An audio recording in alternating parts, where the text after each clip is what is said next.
At 32 years old, Noah Jensen walked into a cafe expecting another disaster of a blind date. What he got instead was a woman in a wheelchair sobbing and begging him in sign language to leave before he had to fake kindness. Two strangers, two lies. One collision that would either destroy them both or save them. This is their story, and it doesn't start with hope. It starts with shame, grief, and a choice neither of them saw coming.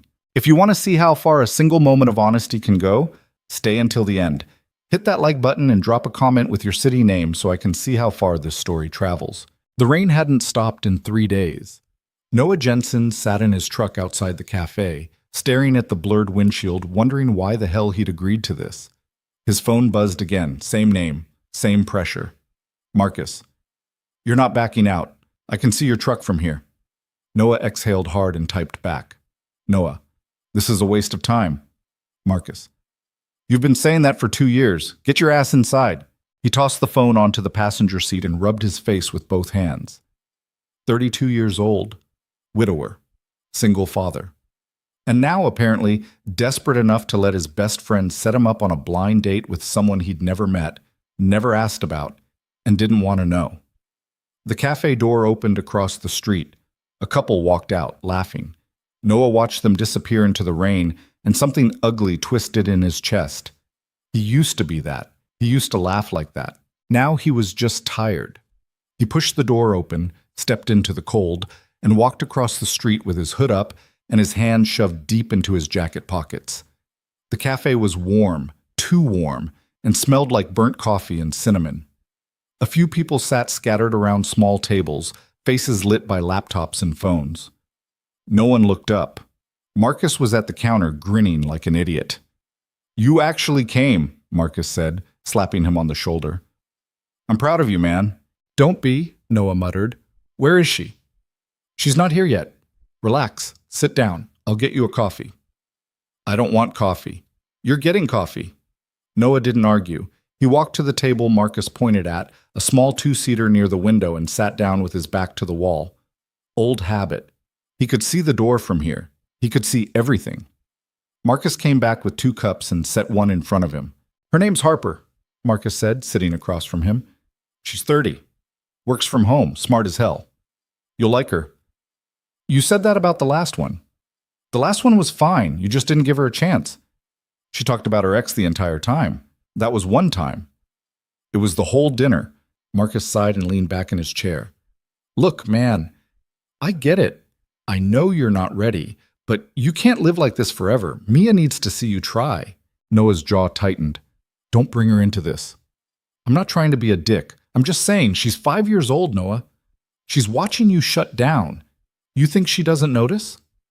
Noah didn't respond. He stared at the coffee cup, steam rising in slow curls, and felt the familiar weight settle back onto his chest, the one that never really left. Marcus's phone buzzed. He glanced at it and stood up. She's here, he said. I'm going to step out, give you two some space. Marcus, you'll be fine. And then he was gone. Noah sat alone at the table, heart pounding for no reason he could name. He told himself it didn't matter. It was just coffee, just an hour. He could survive an hour. The door opened. He looked up, and everything stopped. A woman rolled through the doorway in a wheelchair, rain-soaked and trembling. Her dark hair stuck to her face in wet strands, her hands gripping the wheels like she was holding on for balance. She looked around the cafe, eyes wide and frantic, and when her gaze landed on him, she froze. For a moment, neither of them moved. Then her face crumpled. She shook her head hard and fast, and her hands flew up in sharp, desperate movements. Sign language. Noah didn't understand it, but he didn't need to. The message was clear. Leave. Please. Just leave. The cafe went silent. People were staring now. A barista paused mid-pour. A man at the corner table pulled out his phone. Noah felt his stomach drop, felt the heat rise to his face, felt the instinct to run, to disappear, to pretend this wasn't happening. But he didn't move. Harper's hands kept moving, faster now, her face wet with tears. She was signing something over and over, the same motion, the same plea, and Noah realized with a sickening jolt that she wasn't crying because of him. She was crying because of what she thought he was about to do. He stood up slowly, hands raised, palms out. "Wait," he said quietly. "Just wait." Her hands stilled. She stared at him, chest heaving, eyes red and raw. Noah took a breath and stepped forward, just one step, and crouched down so they were eye level. "I don't know what you were told," he said, voice low enough that only she could hear. "But I'm guessing it was the same lie I got." Her brow furrowed. She didn't move. Noah pulled out his phone, opened his messages, and turned the screen toward her. "Marcus. Her name's Harper. She's 30, works from home, smart as hell. You'll like her. Nothing about a wheelchair. Nothing about sign language. Nothing that mattered." Harper's eyes flicked from the phone to his face. Her expression shifted, confusion, then recognition, then something that looked like shame. She reached into the bag hanging from her chair and pulled out her own phone. Her fingers moved quickly across the screen. Then she turned it toward him. "My friend said I'd be meeting someone who understood disability. Someone who'd chosen this. Not someone who'd been tricked into it." Noah read it twice. Then he sat back on his heels and let out a long, bitter laugh. "Yeah," he said. "We got played." Harper's lips twitched. Not quite a smile, but close. Noah stood and gestured to the table. "You want to sit? Or you want to get out of here and never speak to Marcus again?" She hesitated. Then slowly she rolled forward. Noah sat down across from her and watched as she pulled her phone back out, typing quickly. "I'm sorry. I thought you were going to be nice to me out of pity. I couldn't handle that." "I wasn't going to be nice," Noah said. "I was going to sit here for 20 minutes, make an excuse, and leave." Her eyes widened slightly. Then she typed again. "Honest. Too honest? No. Refreshing." Noah picked up his coffee and took a sip. It was cold now. He drank it anyway. "So," he said. "Harper." She nodded. "I'm Noah." She typed. "I know, Marcus talks about you a lot. That's annoying. He says you're a good father." Noah's chest tightened. He set the cup down and looked out the window, rain streaking the glass in uneven lines. "I try," he said quietly. Harper didn't type anything for a moment. Then, "How old is she?" 5. "Her name's Mia. Does she look like you?" Noah smiled despite himself. "No, she looks like her mom." The moment the words left his mouth, he regretted them.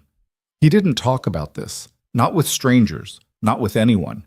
But Harper didn't pry. She just nodded and typed again. That must be hard. "Every day." Silence stretched between them, not uncomfortable, just heavy. Noah watched the rain and tried to remember the last time he'd said that out loud. Harper's phone buzzed. She glanced at it, then typed something and held it up. "Do you want to leave?" Noah looked at her. Really looked at her. Past the wheelchair, past the tears, past the disaster of a first impression. She looked exhausted. So was he. "No," he said. "Not yet." Harper blinked. Then she typed. "Why?" Noah thought about it. He thought about Marcus's words, about Mia, about the last 2 years of his life spent in a fog he couldn't shake. "Because I'm tired of running," he said. Harper stared at him for a long time. Then she set her phone down and nodded once. They sat there in silence, two strangers who'd been lied to, both too broken to pretend otherwise. And somehow, that was enough. That's it. The rain didn't let up. They sat at that table for an hour, maybe more, and didn't say much. Harper typed occasionally. Noah answered. Neither of them tried to fill the silence with small talk or fake enthusiasm. It was just two people sitting across from each other, acknowledging that the world had dumped them in the same terrible moment, and neither of them knew what to do about it. At some point, Harper ordered tea. Noah got another coffee. The barista didn't ask questions. "So," Noah said eventually, leaning back in his chair, "what do you do? For work?" Harper picked up her phone. "Graphic design, freelance, I work from home." "You any good?" She raised an eyebrow and typed. "I wouldn't be freelance if I wasn't." Noah smirked. "Fair. What about you?" "I'm a contractor, carpentry mostly, renovation work." "Do you like it?" Noah shrugged. "It pays the bills, keeps me busy." "Is that why you do it? To stay busy?" He didn't answer right away. The question sat between them like a weight. "Yeah," he said finally. "I guess it is." Harper nodded slowly, like she understood something he hadn't said out loud. She typed again. I get that. Noah looked at her. Yeah? I stay busy too. It's easier than thinking. He let out a breath he didn't know he was holding. Exactly. They sat with that for a while. The cafe buzzed quietly around them. Someone dropped a cup behind the counter. A group of college students laughed too loud in the corner. Life kept moving, indifferent and relentless. Noah rubbed the back of his neck and glanced at Harper. She was staring out the window, her hands resting in her lap, her expression unreadable. Can I ask you something? He said. She looked at him and nodded. The accident, Noah said carefully. Was it recent? Harper's face didn't change, but something in her eyes shifted. She picked up her phone and typed for a long time. 3 years ago, car accident. I was driving. The other driver ran a red light. I lost my hearing instantly. Spinal injury, paralysis from the waist down. The doctor said I was lucky to be alive. She paused, then added, I didn't feel lucky. Noah read it twice. He didn't know what to say. Every response that came to mind felt hollow. I'm sorry, he said finally. Harper shook her head and typed. Don't be. I'm not looking for sympathy. Then what are you looking for? She stared at him for a moment, then typed slowly. I don't know. Maybe just someone who doesn't treat me like I'm broken. Noah nodded. Yeah, I get that too. Her eyes narrowed slightly, curious. My wife died 2 years ago, Noah said, the words coming out flat and automatic. Cancer. It was fast. 6 months from diagnosis to gone. Mia was 3. She doesn't really remember her. Harper's hand stilled on her phone. She looked at him, and for the first time, there was no pity in her expression, just recognition. She typed, People still treat you like you're fragile, don't they? Every damn day.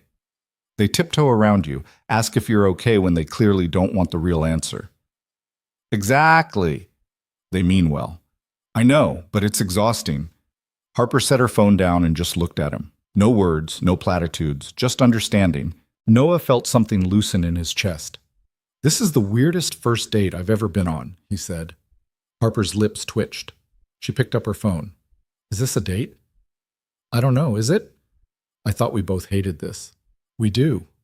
Then what is it? Noah thought about it. Survival. Harper actually smiled at that. Small, but real. She typed. I'll take it.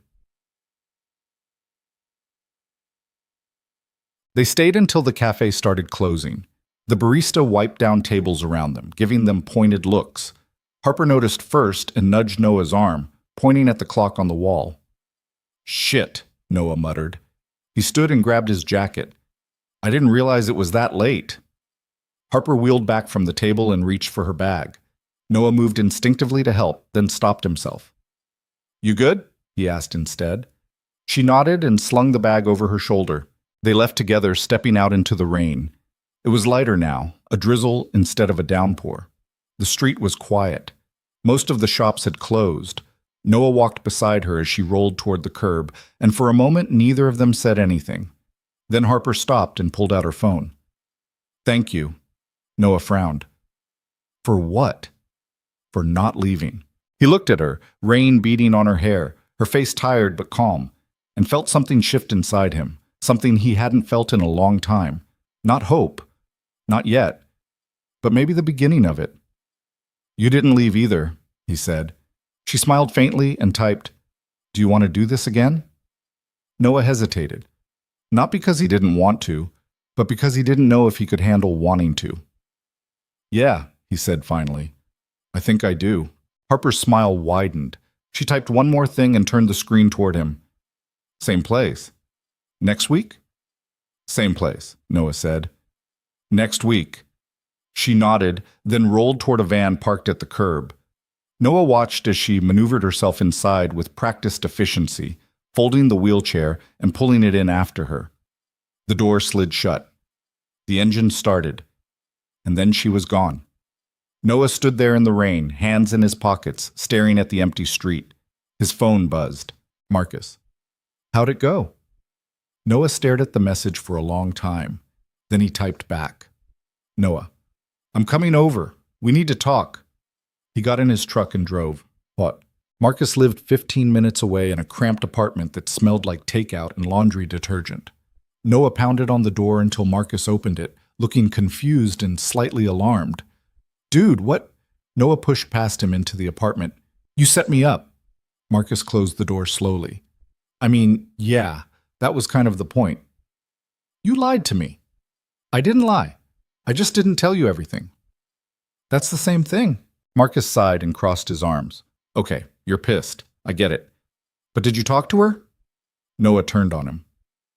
You told her I understood disability. You told me she was just some woman who worked from home.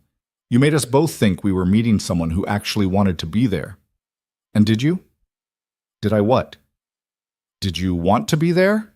Noah opened his mouth to say no, to say it was a disaster, to say Marcus had no right. But he stopped, because the truth was, by the end, he hadn't wanted to leave. Marcus watched him, waiting. She's deaf, Noah said quietly, and she's in a wheelchair, and you didn't tell me. Would you have gone if I did? Noah didn't answer. Marcus stepped forward. Look, man, I know you. You would have found a reason to back out. You would have said it was too complicated, or you weren't ready, or you didn't want to put that on someone. But Harper's not fragile. She doesn't need you to save her. She just needs someone who sees her as a person. And I thought... He paused. I thought maybe you needed the same thing. Noah stared at him. You had no right. I know. You manipulated both of us. I know. And you're not even sorry. Marcus smiled faintly. Not even a little bit. Noah wanted to be angry. He wanted to walk out and never speak to Marcus again. But he didn't.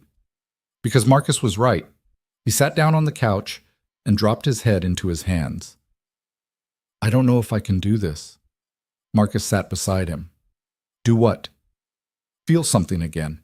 Risk it. I can't... He stopped, voice cracking. I can't lose someone else. Marcus was quiet for a moment. Then he said, You're already losing something, Noah. You're losing yourself. And Mia's losing you too. Noah's throat tightened. I'm not saying you have to marry this girl, Marcus continued. I'm just saying you should give yourself a chance to live again, even if it scares the hell out of you. Noah didn't respond. He sat there staring at the floor, feeling the weight of 2 years pressing down on him. She wants to see me again, he said finally. Marcus looked at him. And? And I said yes. A slow smile spread across Marcus's face. Good. Don't get excited. It's just coffee. It's a start. Noah stood and headed for the door. If you ever pull something like this again, I won't, Marcus said, grinning. I promise. Noah didn't believe him, but he left anyway. That night, after Mia was asleep, Noah sat on the edge of his bed and stared at his phone. He opened his messages and typed. Noah. Hey, it's Noah. Marcus gave me your number. Hope that's okay. He stared at it for 5 minutes before hitting send. The response came faster than he expected. Harper. It's okay. I was hoping you'd text. Noah's heart kicked in his chest. He typed back. Noah. I'm not good at this. Harper. At what? Noah. Talking, dating, any of it. Harper. Me neither. Noah. Then why are we doing this? There was a long pause, then, Harper. Because I'm tired of being invisible. And I think you are too. Noah read it 3 times, then he typed. Noah. Yeah, I am. He set the phone down and lay back on the bed, staring at the ceiling. For the first time in 2 years, he didn't feel completely alone. And that terrified him. But he didn't take it back. The week passed slowly. Noah went to work. He picked Mia up from preschool. He made dinner. He read her stories. He tucked her in and kissed her forehead and told her he loved her. And every night he texted Harper. It wasn't much, just small things, updates about their days, stupid jokes, observations about the rain that wouldn't stop. But it was something. On Wednesday, Harper sent him a meme about terrible blind dates. Noah laughed out loud for the first time in months. On Friday, she asked him about Mia. Harper. What's she like? Noah thought about it for a long time before answering. Noah. She's everything. Smart, funny, stubborn as hell. She's got her mom's smile. Harper. Does it hurt to see it? Noah. Every time. but I wouldn't trade it for anything. Harper. You're a good dad. Noah. I'm trying. Harper. That's all that matters. Noah stared at the message and felt something crack open inside him. He didn't know what this was. Didn't know where it was going, didn't know if he was ready for any of it, but he knew he didn't want to stop. Saturday came. Noah dropped Mia off at Marcus's place and drove to the cafe. He was early. He sat in his truck and waited, watching the door, heart pounding like he was 16 again. At exactly 2 o'clock, Harper rolled up to the entrance. Noah got out and met her at the door. Hey, he said. She smiled and pulled out her phone. Hey. They went inside. This time there were no tears, no panic, no disaster, just two people sitting across from each other, learning how to be human again. And for the first time in a long time, Noah thought maybe, just maybe, he could do this. They sat in the same spot by the window, rain tapping against the glass in a rhythm that felt almost comforting now. Harper had her tea. Noah had his coffee. Neither of them pretended this was anything other than what it was. Two people trying to figure out if they could stand each other for more than an hour. So, Noah said, leaning back in his chair, what do people usually talk about on second dates? Harper typed on her phone and turned it toward him. Is this a second date? I don't know. What else would you call it? Two people who got tricked into meeting and are too stubborn to admit it was a bad idea? Noah laughed. Actually, laughed. Yeah, that sounds about right. Harper smiled and took a sip of her tea. Her hands were steady now, not like last week. Noah watched her for a moment, then said, Can I ask you something? She nodded. Why'd you agree to meet me again? After everything? Harper set her cup down and picked up her phone. She typed for a while, deleting and retyping, like she was trying to get the words right. Because you didn't try to fix me. You didn't offer to help me out of my chair or ask what happened in that voice people use when they want to feel sorry for you. You just sat down and acted like I was a person. That doesn't happen a lot. Noah read it twice. He didn't know what to say to that. I didn't do anything special, he said finally. Harper shook her head and typed. That's the point. You treated me like it was normal, like I was normal. You are normal. You'd be surprised how many people don't think so. Noah's jaw tightened. He wanted to argue, wanted to say people weren't that cruel, but he knew better. He'd seen the stares. He'd seen the way people looked at Mia sometimes when she cried in public, like a grieving 5-year-old was an inconvenience. People are idiots, he said. Harper's smile widened. She typed. Agreed. They sat in silence for a moment, comfortable now in a way that surprised Noah. He didn't feel the need to fill every gap with words. Neither did she. Your turn, Harper typed. Why did you come back? Noah exhaled slowly and rubbed the back of his neck. Honestly, I don't know. I almost didn't. What changed your mind? Mia. Harper tilted her head, curious. Noah hesitated, then continued. She asked me why I was smiling at my phone the other night. I didn't even realize I was doing it, but I'd been texting you and I guess I just... He stopped, feeling ridiculous. I don't smile much anymore. She noticed. Harper's expression softened. She typed. She sounds observant. She's 5. She notices everything. Does she know about me? Not yet. I didn't want to tell her until I knew if this was going anywhere. Harper nodded slowly. Then she typed something and paused before showing him. And do you know if it's going anywhere? Noah looked at her. Really looked at her. Past the careful walls they were both still holding up. No, he said.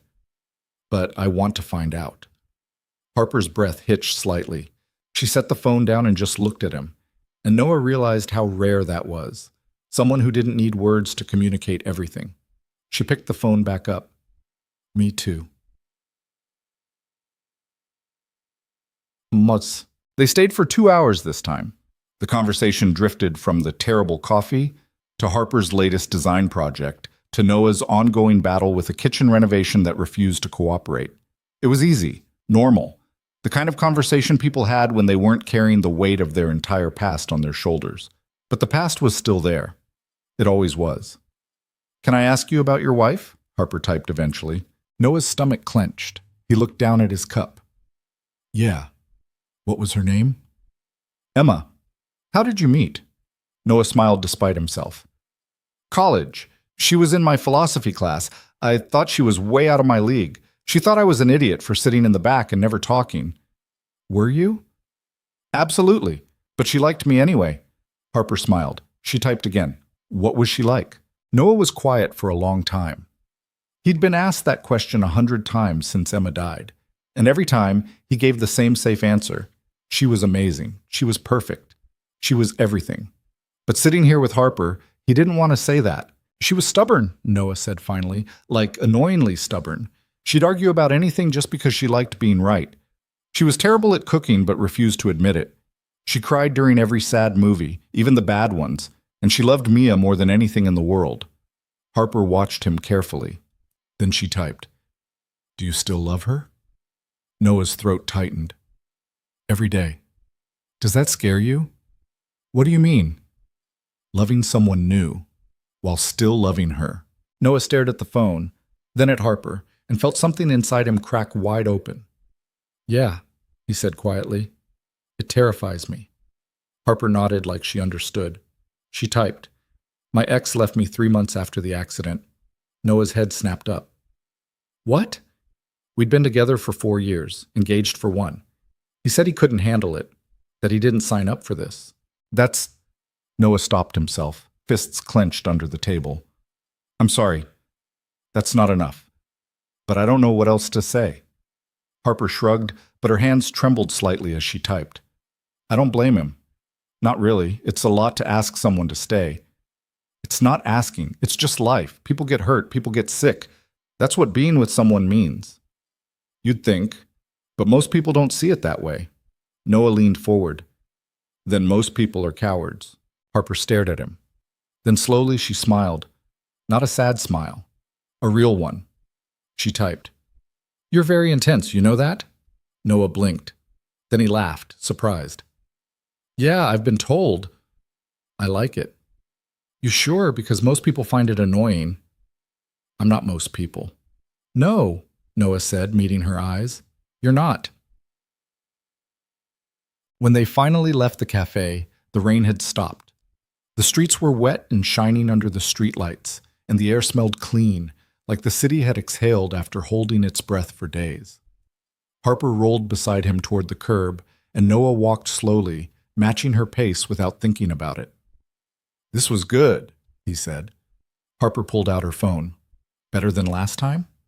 "Way better. No crying." "Low bar." Noah grinned. "I'll take it." She stopped at the van and turned toward him.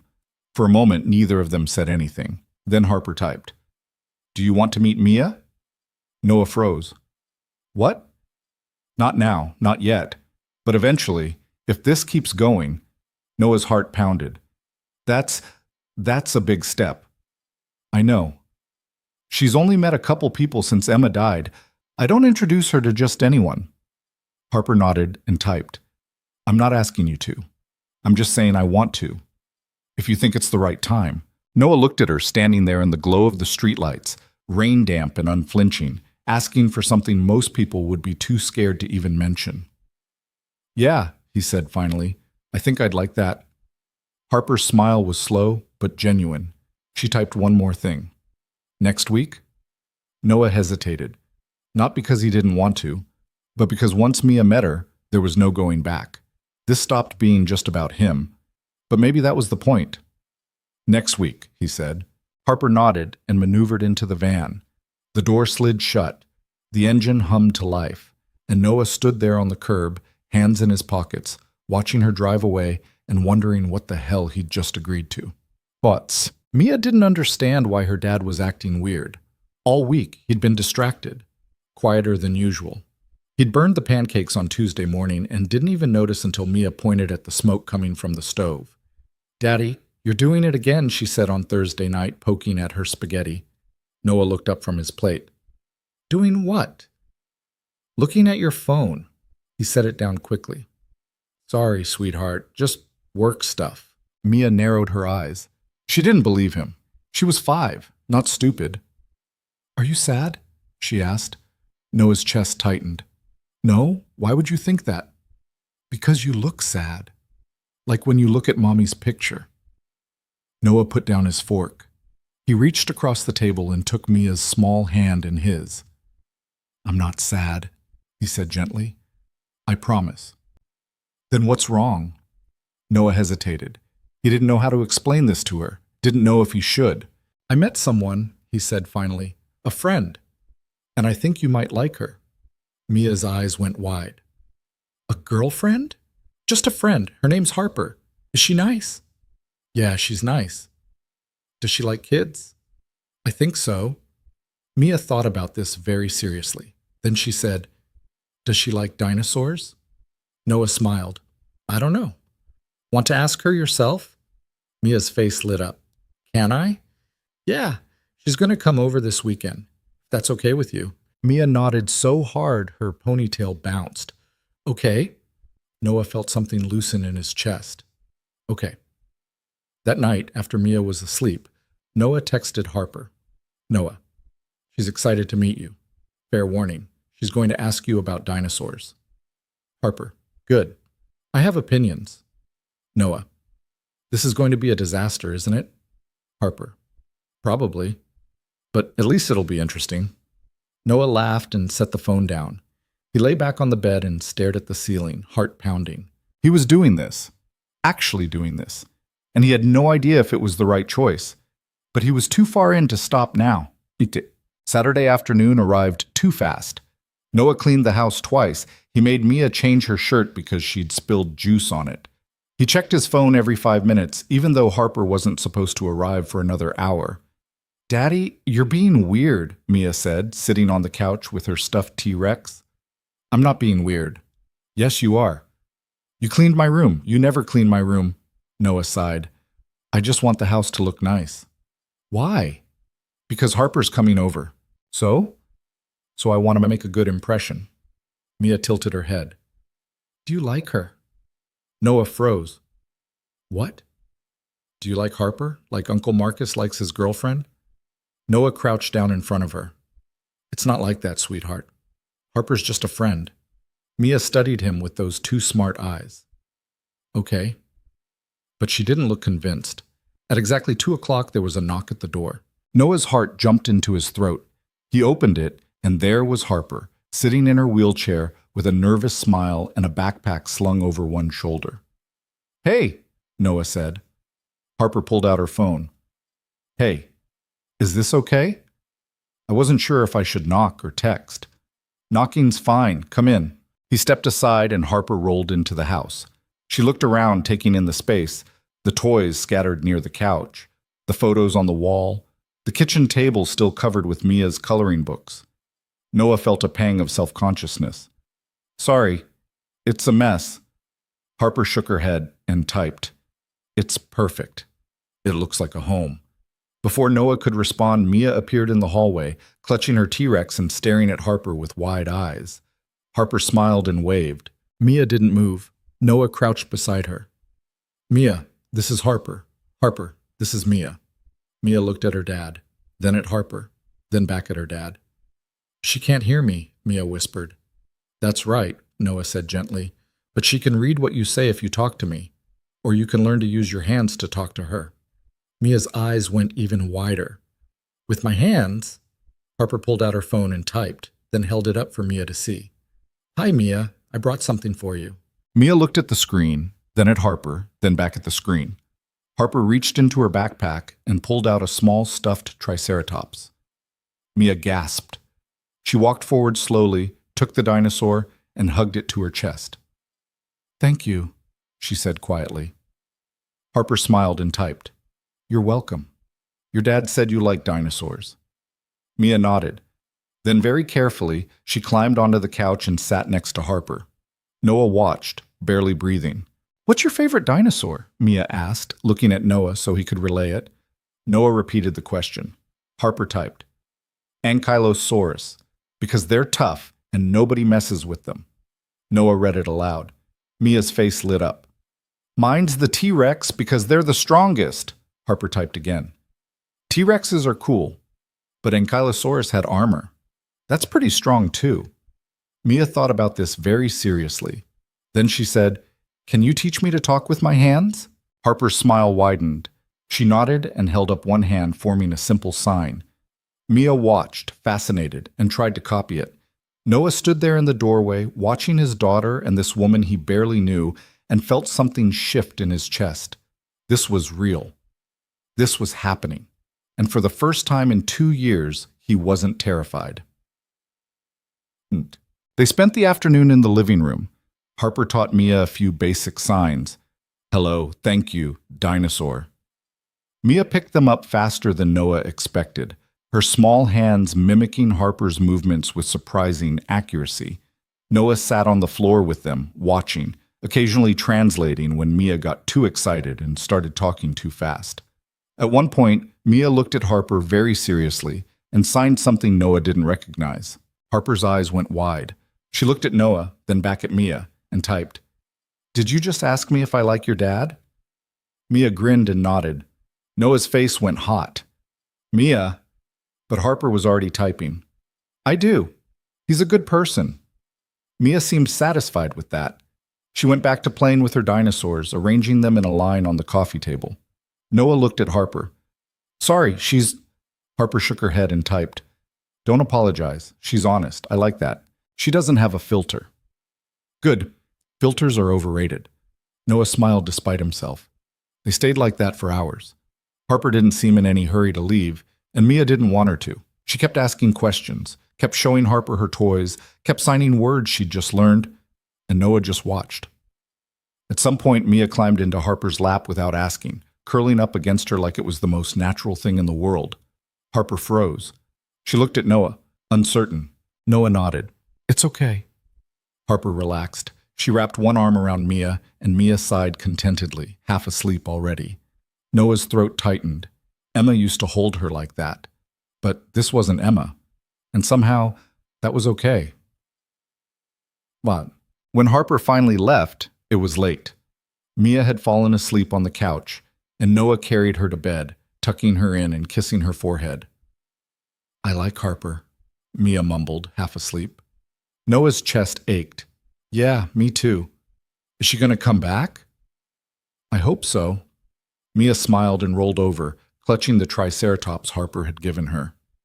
Noah stood there for a long moment, watching her sleep, then walked back to the living room. Harper was at the door, phone in hand. "She's amazing. She liked you," Noah said. "That's rare. She doesn't trust people easily. I wonder where she gets that from." Noah smirked. "Fair." Harper hesitated, then typed, "Thank you for letting me meet her. I know that wasn't easy." "It wasn't," Noah admitted, "but I'm glad I did." "Me too." They stood there for a moment, neither of them moving. Then Harper typed one more thing. "Can I see you again? Just us?" Noah's heart kicked. "Yeah, I'd like that." "Good." She rolled toward the door, then paused and looked back at him. Noah stepped forward without thinking and crouched down beside her chair. "Harper," he said quietly, "I don't know what I'm doing. I don't know if I'm ready for this. But I don't want to stop." Harper's eyes softened. She reached out and touched his hand, just briefly, then pulled back and typed. "Then don't stop." Noah nodded. She smiled and left. And Noah stood there in the doorway, watching her van disappear down the street, feeling like something inside him had finally started to heal. Booked. Over the next few weeks, everything changed. Harper came over twice more, then 3 times a week, then almost every day. Mia adored her. She'd run to the door every time Harper arrived, signing hello before Noah even had a chance to open it. They'd sit together on the floor, building block towers and coloring and teaching each other new words. Noah watched from the kitchen, pretending to work on dinner, but really just watching the two of them together. It felt right. It felt like family, and that terrified him. One night, after Mia was asleep, Noah and Harper sat on the couch, the house quiet around them. "She's getting attached," Noah said quietly. Harper pulled out her phone. "Is that a bad thing?" "I don't know. What if this doesn't work out? What if we—" He stopped. "I don't want her to lose someone else." Harper set the phone down and looked at him for a long time. Then she typed, "You're scared." "Yeah." "Of me? Or of this?" "Both." Harper nodded slowly. She typed again. "I'm scared too. But I'm not going anywhere." "You don't know that."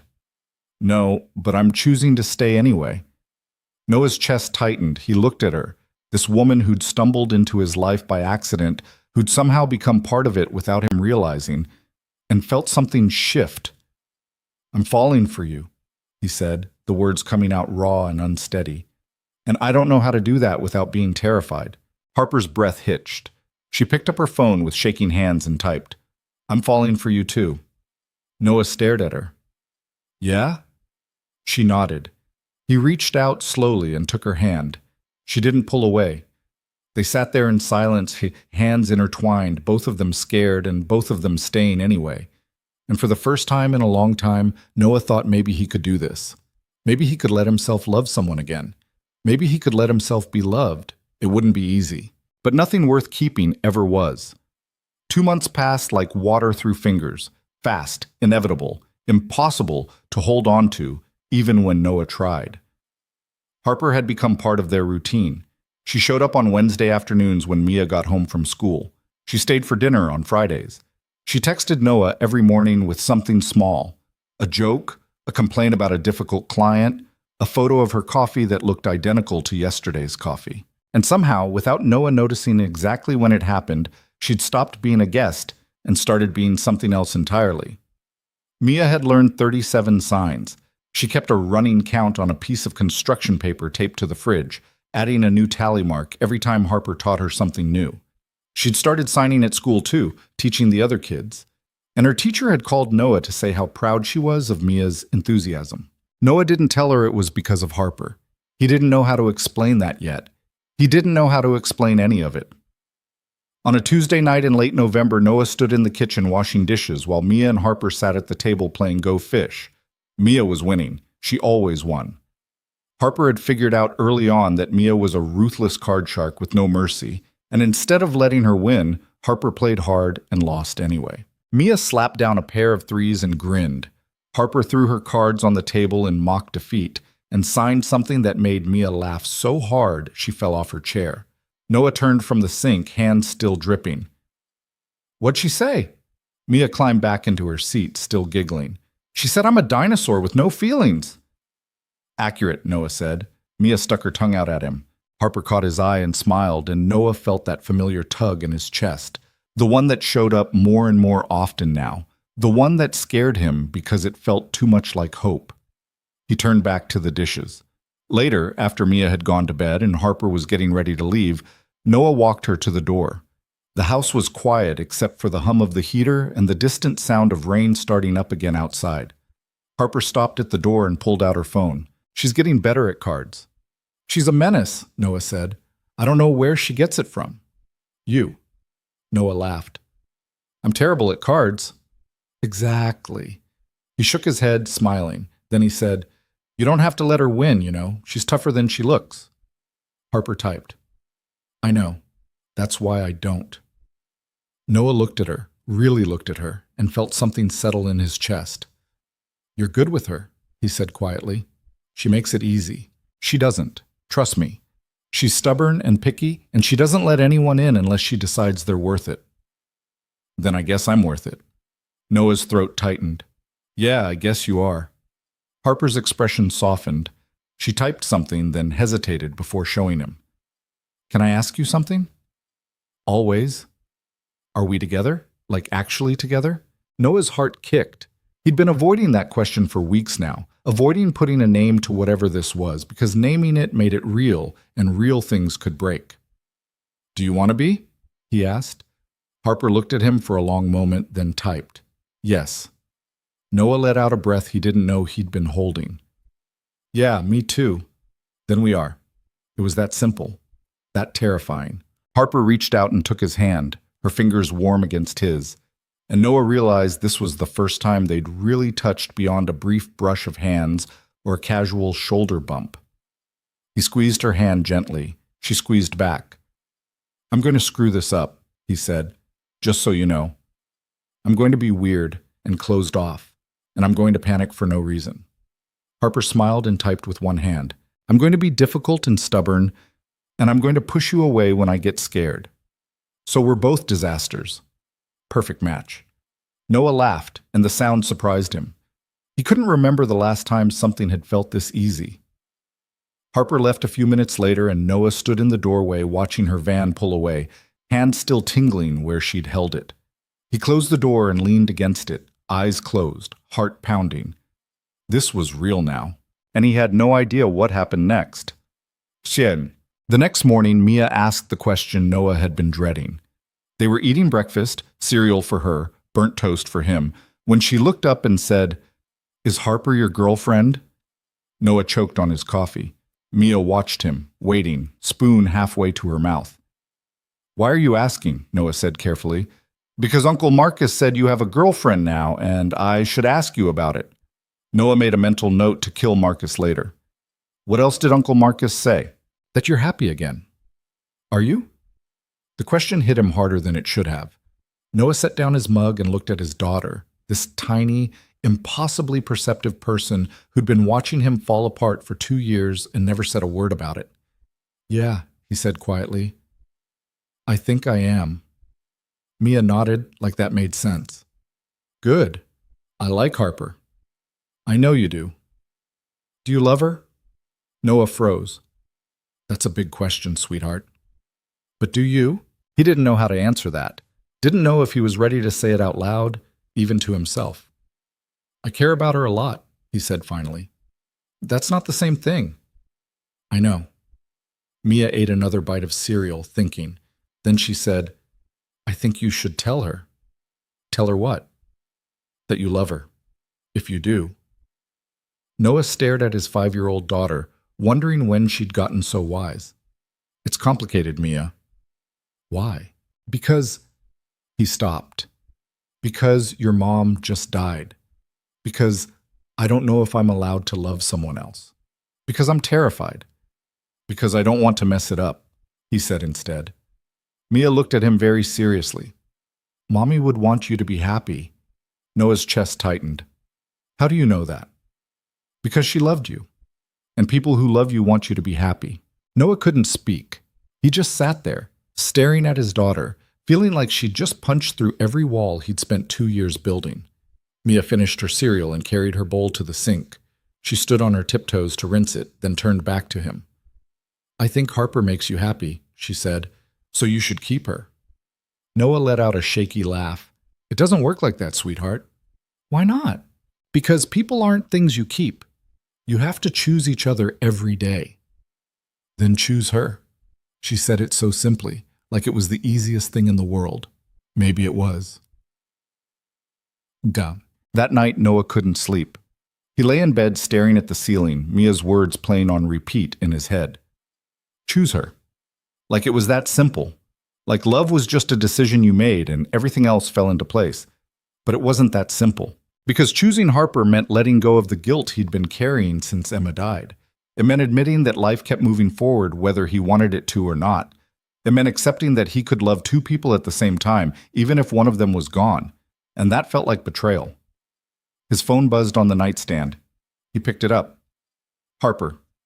You awake? Noah. Yeah, can't sleep. Harper. Me neither.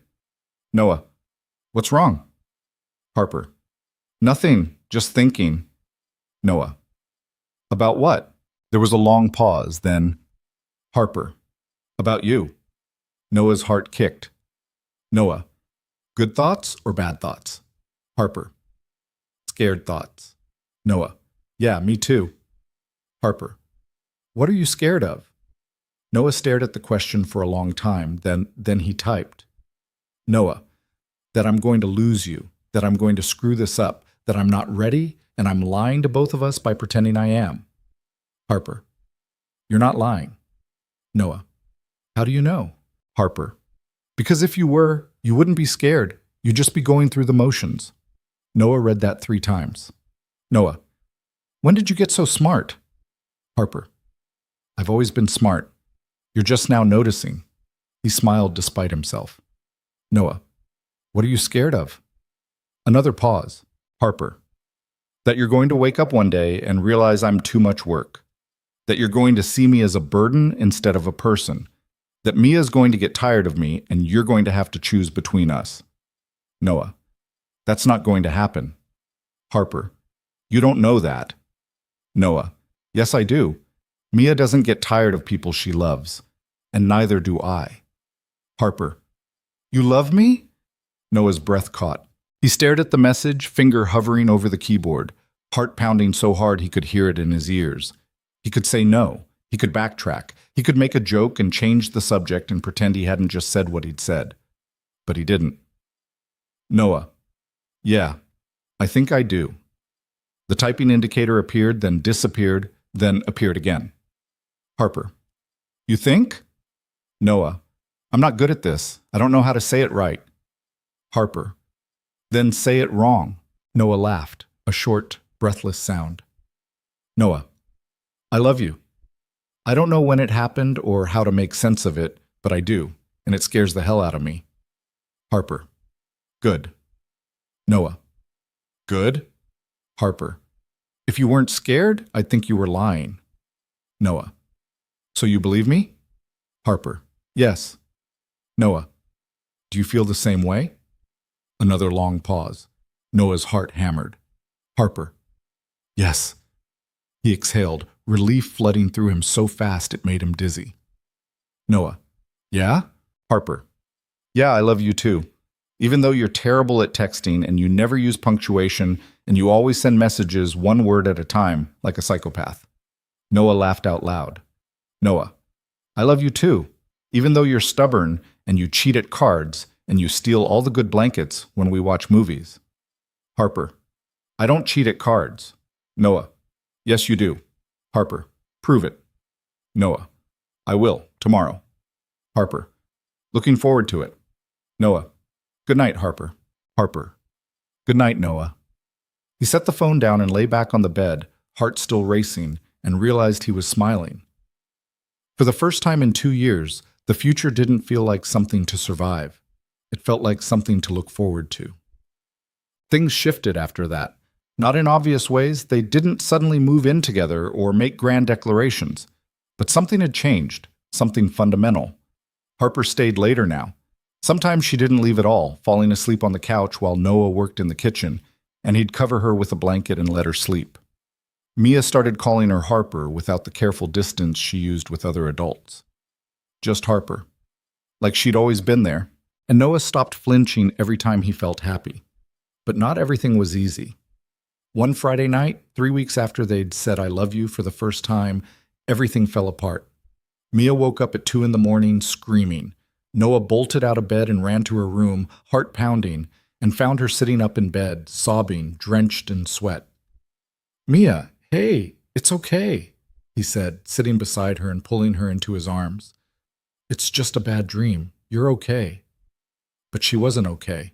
She clung to him, shaking, and kept crying, and Noah didn't know what to do. I want Mommy, she sobbed. I want Mommy, I want Mommy, I want Mommy. Noah's throat closed up. He held her tighter, rocking her gently, and felt something crack inside his chest. I know, sweetheart, he whispered. I know. Where is she? Where did she go? She's... He stopped. He'd said this 100 times before, but it never got easier. She's not coming back, baby. I'm sorry. She's not coming back. Mia wailed and Noah just held her, tears streaming down his own face now, feeling like the worst father in the world because he couldn't fix this. He couldn't bring her back. He couldn't make it stop hurting.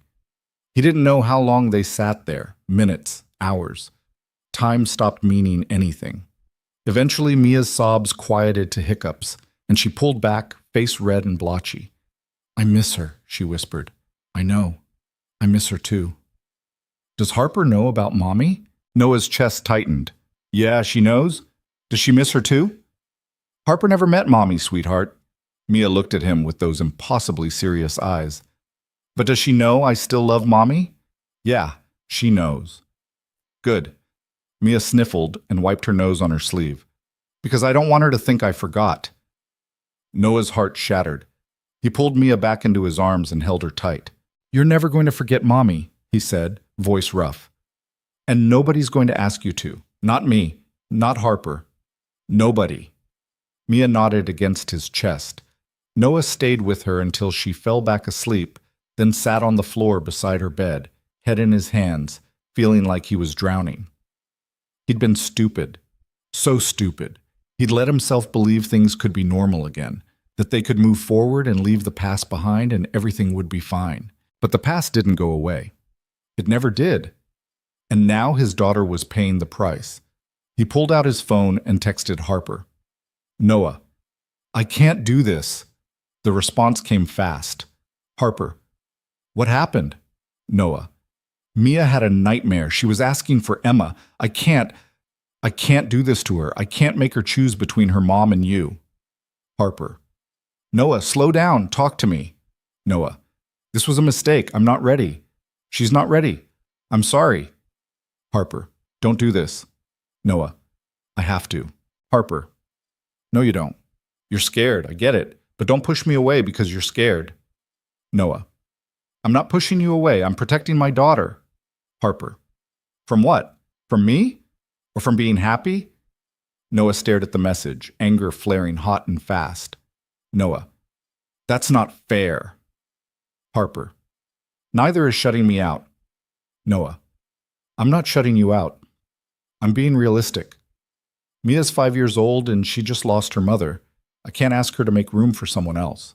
Harper, nobody's asking her to replace Emma. That's not what this is. Noah, then what is it? Harper, it's just love, Noah. That's all it is. And there's room for both. Noah's hands shook. He wanted to believe that. Wanted to believe it was that simple. But it wasn't. Noah, I need space. I'm sorry. Harper, how much space? Noah, I don't know. Harper, okay, take your space. But don't disappear on me, please. Noah didn't respond. He turned off his phone and sat there in the dark, listening to Mia breathe, feeling like the biggest coward in the world. A week passed. Noah didn't text Harper, didn't call, didn't answer when she reached out. Mia asked about her every day. Where's Harper? She said on Monday. She's busy, Noah lied. When is she coming back? I don't know. On Wednesday, Mia asked again. Did Harper leave because of me? Noah's stomach dropped. What? No, why would you think that? Because I cried about Mommy, and now she's gone. Mia, no, that's not... He crouched down in front of her, hands on her shoulders. Harper didn't leave because of you, I promise. Then why isn't she here? Noah didn't have an answer. On Friday, Marcus showed up unannounced. Noah opened the door, saw his face, and said, I don't want to hear it. Too bad. Marcus pushed past him into the house. What the hell are you doing? I'm protecting my daughter. By what? Sabotaging the first good thing that's happened to you in 2 years? It's not that simple. Yes, it is. You're scared. I get it. But you're using Mia as an excuse to run, and that's bullshit. Noah's jaw tightened. You don't know what you're talking about. Don't I? Because from where I'm standing, you're doing exactly what you did after Emma died. You're shutting everyone out and convincing yourself it's for Mia's sake, when really, it's just because you're terrified. I'm not. You are. And you know what the worst part is? Mia knows it too. She asked me yesterday why you were sad again. She thinks it's her fault Harper's gone. Noah felt like he'd been punched. What? She thinks she did something wrong, and instead of fixing it, you're hiding. Noah sank onto the couch, head in his hands. I don't know what I'm doing. Marcus sat beside him. Then stop doing it alone. What if I screw this up? What if I hurt Harper? What if I hurt Mia? What if you don't? Noah looked at him. You're so focused on everything that could go wrong, Marcus said, that you're not seeing what's already going right. Mia's happy, you're happy, Harper's happy, and yeah, it's messy and complicated, but so what? Life is messy. You don't get to hide from it just because it's hard. Noah's throat tightened. I don't know if I can do this. You don't have to know. You just have to try. They sat in silence for a long moment. Then Noah said, I told her I needed space. So go and tell her. It's not that easy. Yes, it is. You pick up the phone. You say you're sorry. You ask her to come back, and then you stop running. Noah looked at his best friend, this person who'd been pulling him out of the dark for 2 years, and felt something shift. What if she says no? Then at least you tried. Noah nodded slowly. Then he pulled out his phone. His hands shook as he typed. Noah, I'm sorry. I panicked. Can we talk? He hit send before he could change his mind. The response came 10 minutes later. Harper. Yes. Woke. They met at the cafe coffee. Harper was already there when Noah arrived, sitting by the window, hands folded in her lap. She looked tired, like she hadn't been sleeping. Noah sat down across from her, and for a moment neither of them said anything. Then Harper pulled out her phone. You look terrible. Noah let out a shaky laugh. Yeah, I feel terrible. Good. You should. I'm sorry. I shouldn't have shut you out. No, you shouldn't have. I was scared. Mia had a nightmare and she was crying for Emma and I panicked. I thought I was protecting her, but I wasn't. I was protecting myself. Harper's expression softened slightly. She typed. I know. You do? Of course I do. You're not that complicated, Noah. He smiled despite himself. Ouch. I'm not trying to replace Emma. I never was. But you keep acting like loving me means forgetting her, and that's not how it works. I know. Mia said the same thing. She's smarter than you. Way smarter. Harper's lips twitched. Then she typed. I can't do this if you're going to run every time it gets hard. I know. I need you to stay. Even when you're scared. Especially when you're scared. Noah reached across the table and took her hand. I'm going to mess up again. You know that, right? I know. And you're still willing to try? Yes. Are you? Noah looked at her, this woman who'd somehow become his entire world without him realizing it, and knew there was only one answer. Yes. Harper squeezed his hand, then she typed with her free hand. Then stop apologizing and take me home. Noah's chest tightened. Home? You're home, where Mia is. That's where I want to be. Noah felt tears prick his eyes. He blinked them back and nodded. Yeah, okay. They left the cafe together, and this time Noah didn't let go of her hand. When they walked through the door, Mia was sitting on the living room floor with Marcus, building a tower out of blocks that was already leaning dangerously to one side. She looked up, saw Harper, and her entire face lit up. Harper! She screamed, jumping to her feet and running across the room. Harper barely had time to brace herself before Mia crashed into her, wrapping her arms around Harper's waist and squeezing tight. Noah watched, throat tight, as Harper's hands came up to stroke Mia's hair, her eyes shining with tears she was trying not to let fall. Marcus caught Noah's eye and nodded once, then quietly slipped out the door without a word. Mia pulled back and looked up at Harper, signing something Noah had taught her weeks ago. I missed you. Harper's smile wobbled. She signed back, slow and clear. I missed you too. Mia grinned, then turned to Noah. Can Harper stay for dinner? Noah looked at Harper. She looked back at him, waiting. Yeah, he said softly. She can stay. Mia cheered and grabbed Harper's hand, dragging her toward the pile of blocks. You have to help me build a castle. Daddy's terrible at it, and Uncle Marcus kept knocking it down. Harper glanced back at Noah, eyebrows raised in amusement. Noah shrugged. She's not wrong. I am terrible at it. Harper shook her head, smiling, and let Mia pull her down to the floor. Noah stood there for a moment, watching the two of them together. Mia chattering away, Harper listening with her whole body, nodding and signing responses that made Mia laugh, and felt something settle deep in his chest. This was what home looked like. Not perfect, not easy, but real. And for the first time since Emma died, Noah let himself believe it could last. Dinner was chaotic. Mia insisted on making spaghetti, which meant Noah ended up doing most of the actual cooking while Mia supervised, and Harper sat at the table trying not to laugh as Mia bossed her father around like a tiny drill sergeant. You're burning the garlic, Mia announced, peering over the edge of the stove. I'm not burning the garlic. It smells burned. That's just how garlic smells. Mia looked at Harper and signed. He's burning it. Harper covered her mouth, shoulders shaking with silent laughter. Noah pointed the spatula at both of them. You two are ganging up on me. Mia grinned, completely unrepentant. They ate at the kitchen table, plates piled high with pasta that was only slightly overcooked, and for a while, everything felt normal, easy, like they'd been doing this for years instead of months. Mia talked nonstop, telling Harper about school and her friend Jenna, who could do a cartwheel, and the boy in her class who ate glue and had to go to the nurse. Harper listened, asking questions through Noah, engaging with every ridiculous detail like it was the most important thing in the world. And Noah just watched them, feeling something warm and terrifying bloom in his chest. After dinner, Mia insisted on showing Harper her room. Noah cleaned up the kitchen, listening to Mia's voice echoing down the hallway as she gave Harper a detailed tour of her stuffed animal collection, complete with names and backstories for each one. When they came back, Mia was yawning, rubbing her eyes with the back of her hand. "Bedtime," Noah said. "But Harper just got here." "Harper will still be here tomorrow." Mia looked at Harper. "Will you?" Harper pulled out her phone and typed, then showed it to Mia. "Yes, I promise." Mia seemed satisfied with that. She hugged Harper goodnight, then let Noah carry her to bed. He tucked her in, pulling the blankets up to her chin, and kissed her forehead. "I'm glad Harper came back," Mia said quietly. Noah's chest tightened. "Me too." "Are you going to marry her?" Noah froze. "What?" "Uncle Marcus said you should marry her. He said you're happier when she's around. Uncle Marcus talks too much."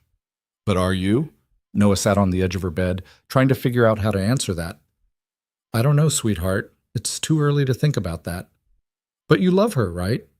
"Yeah, I do." "And she loves you?" "Yeah." "Then you should marry her. That's what people do when they love each other." Noah smiled despite himself. "It's a little more complicated than that." "Why?" "Because—" He stopped. "Because I'm scared. Because I don't know if I'm ready. Because the idea of getting married again feels like erasing your mom." "Because I want to make sure I do it right," he said instead. Mia thought about that for a moment. Then she said, "I think you're already doing it right." Noah's throat closed up. He leaned down and kissed her forehead again. "Go to sleep." "Okay, but you should still marry her." "Noted." Mia grinned and closed her eyes. Noah stood there for a moment, watching her breathe, then walked back to the living room. Harper was on the couch, scrolling through her phone. She looked up when he entered, and something in her expression shifted. "She okay?" Harper typed. "Yeah, she's good." Noah sat beside her, close enough that their shoulders touched. "She told me I should marry you." Harper's eyes went wide. She stared at him for a moment, then typed. "What did you say?" "I told her it was too early to think about that." "Is it?" Noah looked at her. "I don't know. Is it?" Harper set her phone down and just looked at him, and Noah saw everything she wasn't saying written across her face. The hope, the fear, the uncertainty. "I'm not asking you to marry me," she typed finally, "but I need to know if that's something you even want, eventually."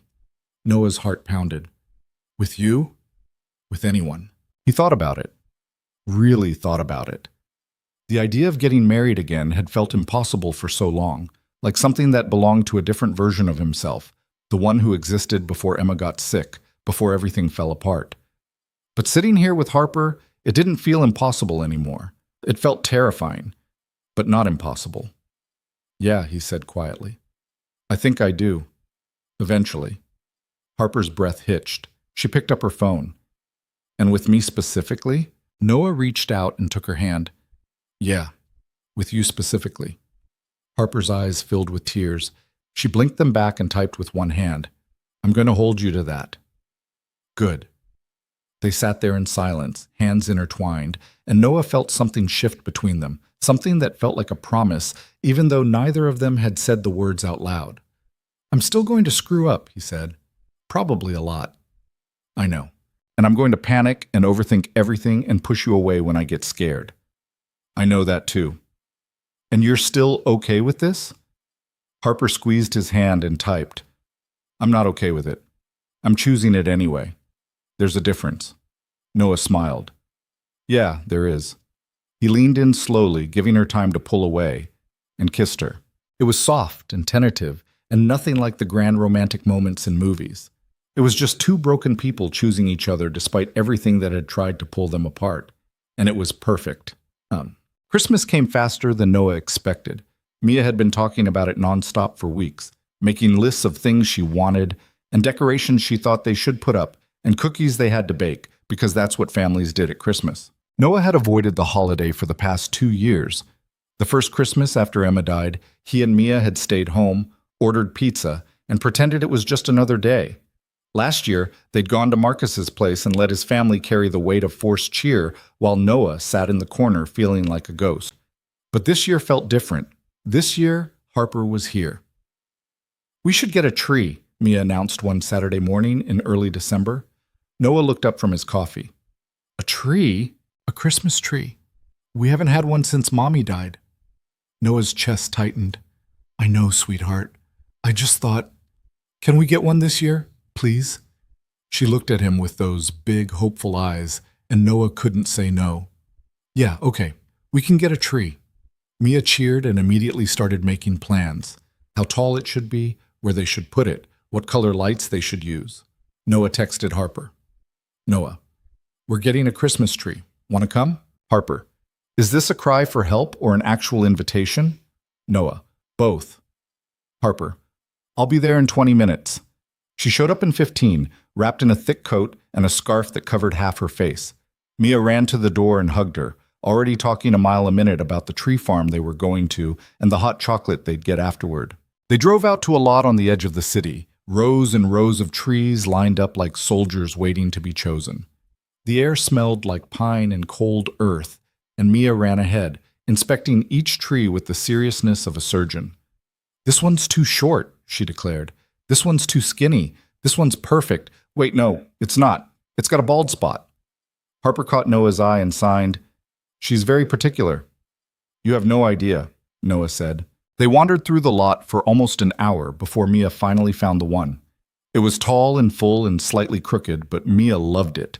So Noah paid for it and wrestled it into the truck bed while Harper kept Mia entertained with a snowball fight that Mia was definitely winning. By the time they got home, it was late afternoon and starting to snow. Noah dragged the tree inside while Mia supervised, telling him exactly where to put it and how to angle it and whether it was straight enough. "It's leaning left," Mia said. "It's not leaning." "Yes, it is." Harper walked over, tilted her head, and nodded. "You too?" Noah said. Harper grinned and signed, "It's definitely leaning." Noah groaned and adjusted the tree for the third time. "Better?" Mia squinted at it. "Yeah, that's good." They spent the rest of the evening decorating. Mia insisted on putting every single ornament on herself, which meant most of them ended up clustered on the bottom half of the tree while the top remained bare. Noah started to fix it, but Harper stopped him. She typed on her phone. Let her do it her way. "It looks ridiculous." "It looks like a 5-year-old decorated it," which she did. Noah looked at the lopsided tree with its uneven ornaments and mismatched lights and realized Harper was right. It was perfect because it was theirs. When they finally turned the lights on, Mia gasped. "It's beautiful," she whispered. Noah stood behind her, hands on her shoulders, and felt something crack open inside his chest. Emma should be here. The thought came out of nowhere, sharp and painful, and Noah had to bite the inside of his cheek to keep from breaking down. She should be here. She should be standing next to him, laughing at Mia's chaotic decorating, arguing about whether to put the star or the angel on top. But she wasn't. And she never would be again. Harper touched his arm gently, pulling him back to the present. She didn't say anything, didn't ask if he was okay. She just stood there beside him, close enough that he could feel her warmth, and let him feel what he needed to feel. After Mia went to bed, Noah and Harper sat on the couch in the dark, the only light coming from the tree. "Thank you," Noah said quietly. Harper pulled out her phone. "For what?" "For being here. For not making me pretend everything's fine. You don't have to pretend with me." "I know. That's why I'm thanking you." Harper leaned against him, and Noah wrapped his arm around her shoulders. "I miss her," he said. "I don't talk about it much, but I do, every day." "I know. Does it bother you that I still love her?" Harper was quiet for a moment, then she typed, "No. It would bother me if you didn't." Noah looked at her. "Yeah? She was your wife. She's Mia's mom. Of course you still love her. That doesn't mean there's no room for me." Noah felt his throat tighten. "How are you so understanding about this?" "Because I've lost people too. I know what it's like to carry them with you." "Who did you lose?" Harper hesitated. Then she typed, "My mom, 7 years ago, cancer." Noah's chest ached. I'm sorry. Don't be. She wouldn't want that. What was she like? Harper smiled, small and sad, stubborn, funny. She didn't let anyone feel sorry for her, even when she was dying. She told me the day before she passed that I wasn't allowed to stop living just because she did. Sounds like someone I know. Harper nudged him gently. I get it from her. They sat in silence for a while, watching the lights blink on and off, on and off. Do you think about her during the holidays? Noah asked. Every year. It used to make me hate Christmas, but now I just try to remember the good parts. Like what? Like the way she used to burn the turkey every single year and then order Chinese food instead. Or how she'd put way too much tinsel on the tree and it would fall off in clumps for weeks. Or how she'd make me sing carols even though I can't hear myself, and I'm terrible at it. Noah smiled. You sing? Harper laughed silently, shoulders shaking. She typed. I used to. Before the accident. I was awful. I don't believe that. You should. I have witnesses. Noah laughed, and the sound surprised him. He couldn't remember the last time he'd laughed while talking about grief. Thank you for telling me, he said. Thank you for asking. They stayed on the couch until past midnight, talking about their families, their childhoods, the people they'd loved and lost, and the ways they'd survived. And for the first time, Noah realized that grief didn't have to be something he carried alone. The week before Christmas, everything fell apart again. It started with a phone call. Noah was at work, halfway through installing new cabinets in a kitchen renovation, when his phone rang. Unknown number. He almost didn't answer, but something made him pick up. Hello? Is this Noah Jensen? Yeah, who's this? This is Kelly from Mia's school. We need you to come pick her up. She's sick. Noah's stomach dropped. How sick? She's running a fever and she's been crying for the past hour. We tried to reach you earlier, but I'm on my way. He hung up, told his crew he had to leave, and drove to the school going 20 over the speed limit the entire way. When he got there, Mia was in the nurse's office, curled up on a cot, clutching her stomach and crying. Hey, sweetheart, Noah said, crouching beside her. What's wrong? My tummy hurts, she whimpered, and I want Mommy. Noah's heart broke. He scooped her up, signed the checkout sheet, and carried her to the truck. By the time they got home, Mia's fever was worse. She was shaking, burning up, and nothing Noah did seemed to help. He gave her medicine. He put a cool cloth on her forehead. He tried to get her to drink water. Nothing worked, and the whole time she kept crying for Emma. I want Mommy, she sobbed. Where's Mommy? Why won't she come? Noah held her, rocking her gently, feeling completely useless. I'm here, baby. I'm here. But I want Mommy.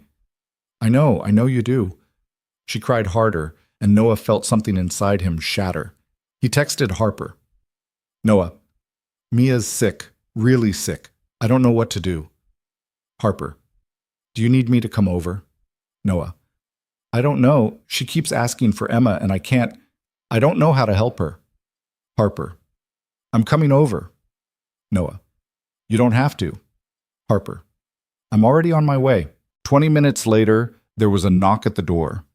Noah opened it, Mia still in his arms, and Harper took one look at them and rolled inside without a word. She set her bag down and pulled out her phone. How high is her fever? 103. Did you give her medicine? An hour ago. It's not working. When did she last eat? This morning. She won't eat now. Harper nodded and typed. Put her on the couch. I'll get some things. Noah carried Mia to the couch and laid her down gently. She was still crying, face red and blotchy, and Noah felt completely helpless. Harper came back with a bowl of cool water and a washcloth. She soaked the cloth, wrung it out, and placed it on Mia's forehead. Mia flinched, then relaxed slightly. Harper pulled out her phone and typed, showing it to Noah. She needs fluids, even if it's just small sips, and we need to keep her cool. Noah nodded, throat tight. Harper looked at Mia, then back at Noah, and typed, Go take a shower. You look like you're about to pass out. I can't leave her. You're not leaving her. I'm here. Go. Noah hesitated. Then he nodded and went to the bathroom. He stood under the hot water for 10 minutes, head bowed, feeling like the world's worst father. He couldn't fix this. Couldn't make it stop. Couldn't bring back the one person Mia wanted more than anything. When he came back, Mia was asleep on the couch, the washcloth still on her forehead, and Harper was sitting beside her, one hand gently stroking her hair. Noah sat on the other side of the couch, exhausted. "Thank you," he said quietly.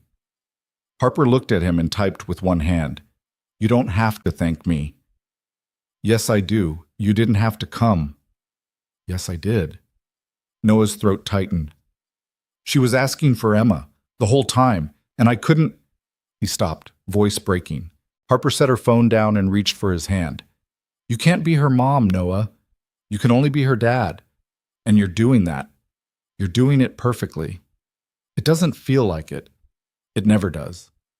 They sat in silence, watching Mia sleep, and Noah felt something shift. This was what partnership looked like. Not grand gestures or perfect moments, just showing up when things were hard and staying even when it hurt. Around midnight, Mia woke up crying again. Noah moved to get up, but Harper was already there, lifting Mia gently and cradling her in her arms. Mia buried her face in Harper's shoulder and sobbed, and Harper just held her, rocking her slowly, one hand rubbing gentle circles on her back. Noah watched, frozen, as Mia's cries slowly quieted. Harper didn't try to shush her or tell her it was okay. She just held her, steady and solid, and let Mia feel what she needed to feel. After a few minutes, Mia pulled back, face wet with tears, and looked at Harper. Then she signed something Noah had taught her months ago. "I love you." Harper's eyes filled with tears.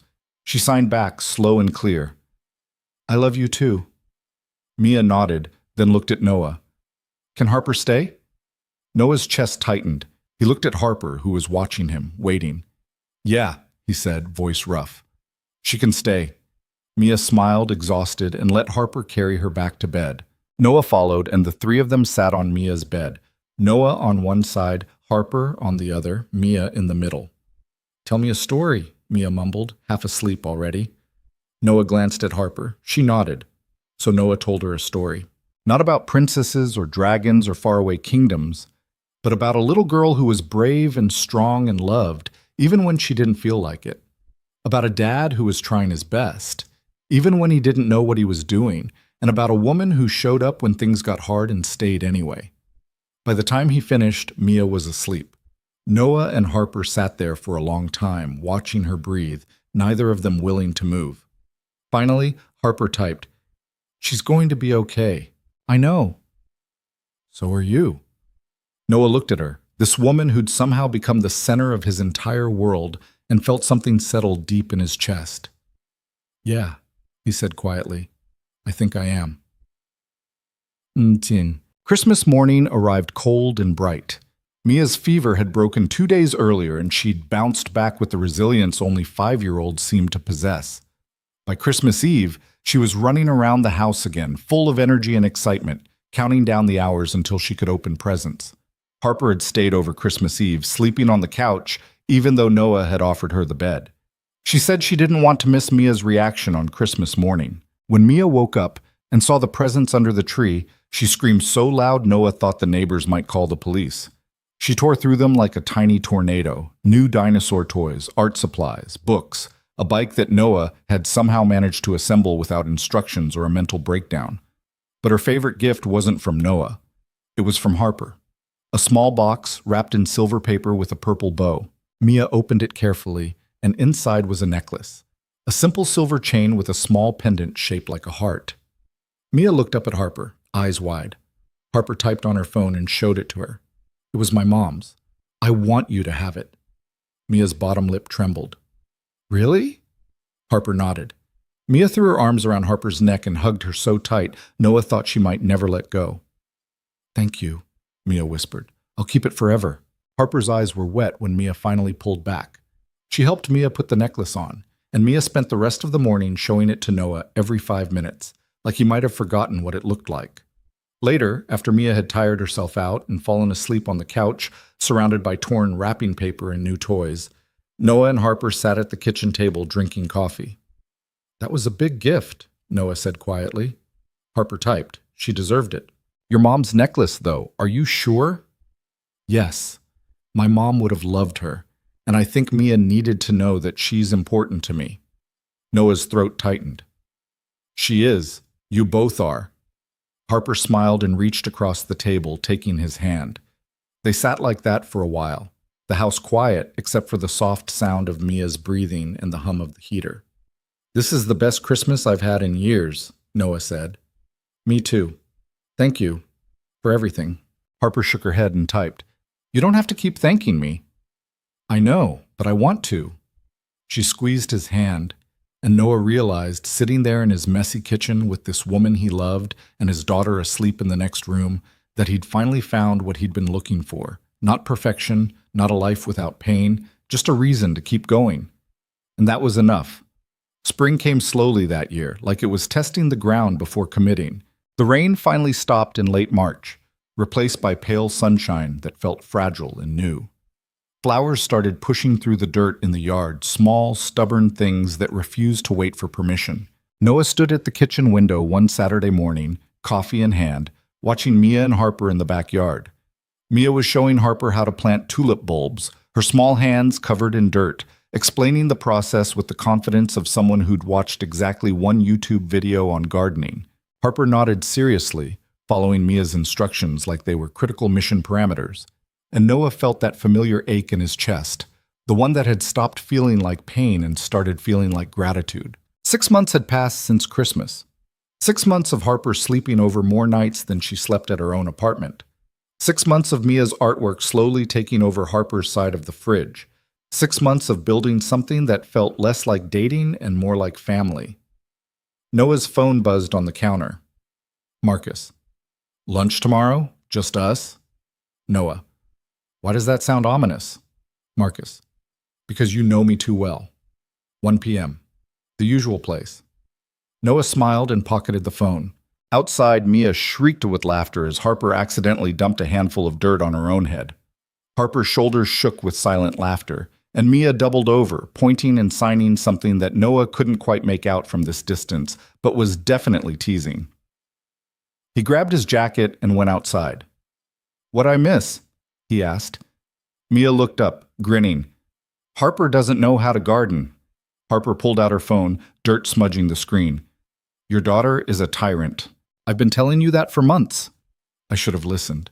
Mia giggled and went back to her planting, chattering about how the tulips would bloom in a few weeks and they'd be pink and purple and the prettiest flowers in the whole neighborhood.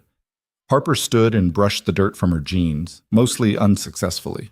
She looked at Noah, and something in her expression shifted. She typed, "Can we talk later? After Mia goes to bed?" Noah's stomach tightened. "Yeah. Everything okay?" "Yes. I just need to tell you something." "Good something or bad something?" Harper smiled. "I don't know yet. That didn't help." The rest of the day felt longer than it should have. They took Mia to the park. They got ice cream. They came home and made dinner together. Well, Noah and Harper made dinner while Mia sat at the table coloring and offering unhelpful suggestions about how much salt to use. But the whole time, Noah couldn't shake the anxiety sitting heavy in his gut. Harper needed to talk. That was never good. People didn't say, "We need to talk," when they wanted to share good news. By the time Mia was finally in bed, Noah's nerves were shot. He found Harper on the couch, phone in her lap, staring at nothing. "Hey," he said, sitting beside her. She looked up and gave him a small smile. "Hey. So, you wanted to talk?" Harper nodded. She picked up her phone and typed for a long time, deleting and retyping, like she was trying to find the right words. Finally, she turned the screen toward him. "My lease is up next month." Noah's heart stopped. "Okay, and I've been thinking about not renewing it." "Why?" Harper looked at him, and Noah saw the fear in her eyes, the same fear he'd felt 100 times over the past year. "Because I'm here more than I'm there. Because Mia keeps asking why I leave at night. Because I don't want to leave anymore." Noah stared at her.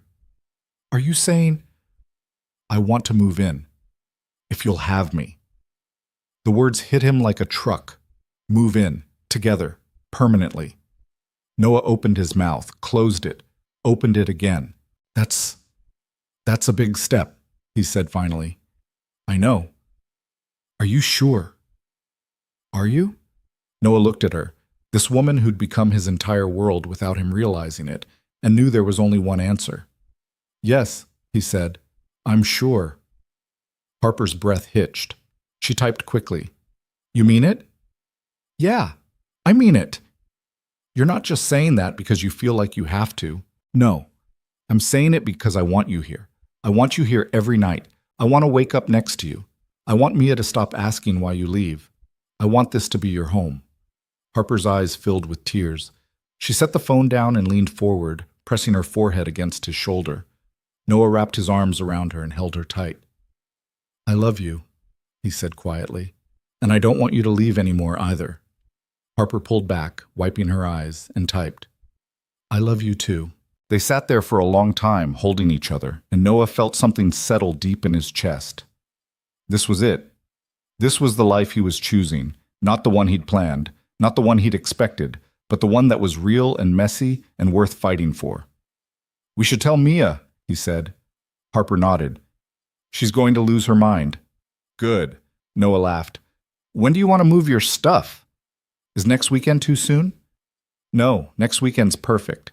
Harper smiled and Noah kissed her, soft and slow, and full of promises he intended to keep. The next day, Noah met Marcus for lunch. They sat at their usual booth in the back corner of a diner that smelled like grease and burnt coffee, and Marcus ordered them both burgers without asking. So, Marcus said, leaning back in the booth, how are things? Good. Really good, actually. Yeah, you seem different. Different how? I don't know. Less like you're waiting for everything to fall apart. Noah thought about that. Harper's moving in. Marcus's eyebrows shot up. Seriously? Yeah, next weekend. Damn, that's huge. I know. How do you feel about it? Noah picked at the edge of his napkin. Terrified. But good terrified. Does that make sense? Perfect sense, Marcus grinned. I'm happy for you, man. You deserve this. Thanks. The waitress brought their food and they ate in comfortable silence for a few minutes. Then Marcus said, Can I ask you something? Always. When did you know that she was the one? Noah set down his burger and thought about it. I don't think there was one moment. It was just a lot of small things. The way she showed up when Mia was sick, the way she didn't try to fix me or change me, the way she made space for Emma instead of pretending she never existed. Marcus nodded. That's good.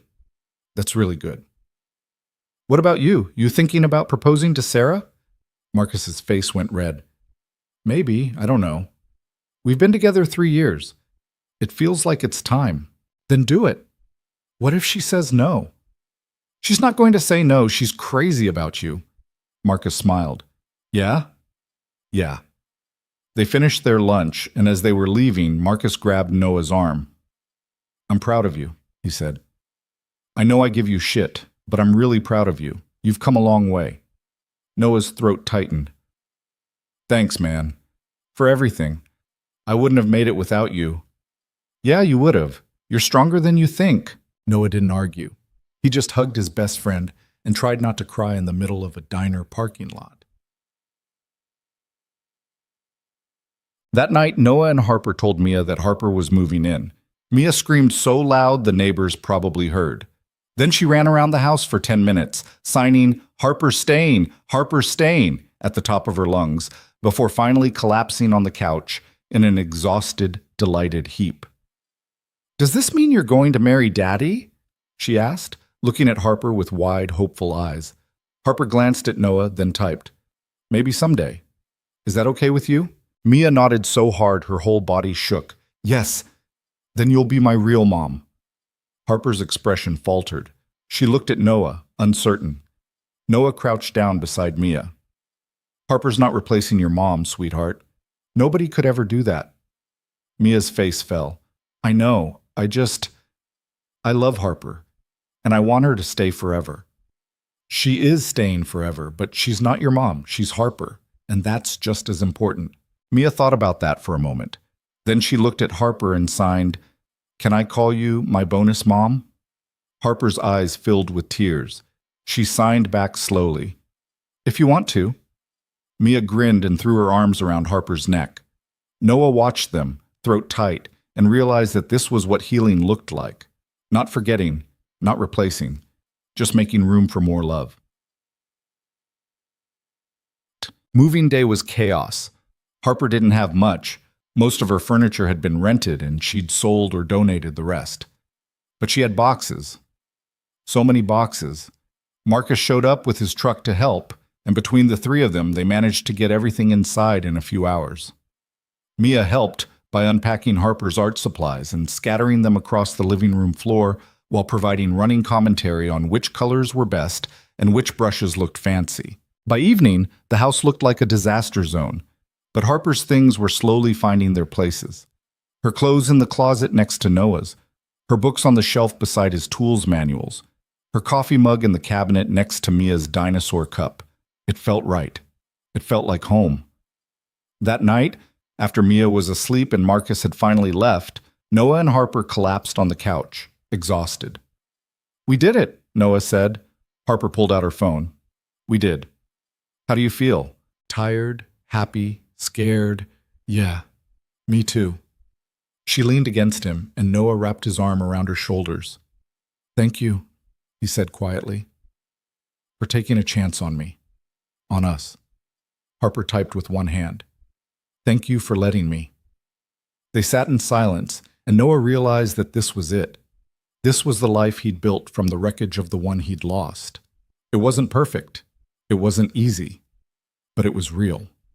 And it was theirs. 3 months later, on a warm afternoon in June, Noah made a decision. He'd been thinking about it for weeks, turning it over in his mind, trying to figure out if he was ready. He still didn't know if he was ready, but he was doing it anyway. He called Marcus. "I need your help," Noah said. "What's up?" "I'm going to propose to Harper." There was a long pause. Then Marcus whooped so loud, Noah had to pull the phone away from his ear. "Finally! It's about damn time. Calm down." "I'm not calming down. This is amazing. When?" "I don't know yet. Soon." "Do you have a ring?" "No. That's why I'm calling you." "Say no more. I know a guy." Of course he did. 2 days later, Marcus took Noah to a small jewelry store downtown. The owner was an old friend of Marcus's family, and he showed Noah dozens of rings, each one more elaborate than the last. Noah hated all of them. "They're too much," he said. She's not flashy. She'd hate these." The jeweler nodded thoughtfully. Then he pulled out a simple silver band with a small, clear stone. "This one," he said. "Simple, classic, timeless." Noah picked it up, and something in his chest settled. "Yeah, this one's perfect." He bought it on the spot. Now he just had to figure out how to ask. He thought about doing it at the cafe where they'd met, or at home, with Mia there, or somewhere big and romantic with candles and music, but none of it felt right. In the end, he didn't plan it at all. It happened on a Sunday morning in late June. They were at the cafe, same table, same terrible coffee, same easy rhythm they'd fallen into over the past year. Mia was at Marcus's place for the day, giving Noah and Harper a rare morning alone together. They'd been talking about nothing important, Harper's latest design project, Noah's ongoing battle with a kitchen remodel that refused to cooperate, when Noah realized he didn't want to wait anymore. He reached into his pocket, pulled out the small box, and set it on the table between them. Harper stared at it, then at him. Noah's heart pounded. "I wasn't planning to do this today," he said. "I had this whole speech prepared. But sitting here with you, I realized I don't need a speech. I just need you to know that I love you. I love the way you make Mia laugh. I love the way you don't take any of my shit. I love the way you showed up when I was falling apart and stayed even when it got hard. And I don't want to do this life without you." He opened the box. Harper's hands flew to her mouth. "I'm not asking you to replace Emma," Noah continued, voice shaking. "I'm not asking you to be someone you're not. I'm just asking you to keep being exactly who you are. Here, with me, with Mia, forever." He took a breath. "Harper Lynn, will you marry me?" Harper stared at him, tears streaming down her face. Then she grabbed her phone and typed, hands shaking so badly she had to delete and retype 3 times. "Yes, yes, 1,000 times yes." Noah let out a breath he didn't know he'd been holding. He stood, walked around the table, and dropped to one knee beside her chair. Harper's hands were shaking as he slid the ring onto her finger. It fit perfectly. She pulled him up and kissed him, and Noah felt like his heart might burst. When they finally pulled apart, Harper typed, "I love you so much." "I love you too. I can't believe you did this here." "Why?" "Because this is where it all started, where we were both too broken to pretend we were fine. And now, look at us." Noah looked around the cafe, the same window, the same rain starting to fall outside, the same terrible coffee cooling in their cups. "Yeah," he said quietly. "Look at us." They told Mia that night. She screamed, again, louder this time. Then she demanded to see the ring, declared it the prettiest ring in the whole world, and immediately started planning the wedding. "Can I be the flower girl?" she asked. "Of course," Harper typed. "Can I wear a purple dress?" "Whatever color you want." "Can we have dinosaur cake?" Noah laughed. "We'll see." Mia grinned and hugged both of them, her small arms barely reaching around them. "I'm so happy," she said, voice muffled against Harper's shoulder. Noah's throat tightened. "Yes, sweetheart, me too." That night, after Mia was asleep, Noah found the box he'd kept hidden in the back of the closet for 2 years. Emma's things. Photos. Letters. The necklace she'd worn every day until she got too sick to care about jewelry. He pulled out one of the photos, the two of them on their wedding day, young and stupid, and so sure the future would be kind. "I miss you," he whispered. "Every day.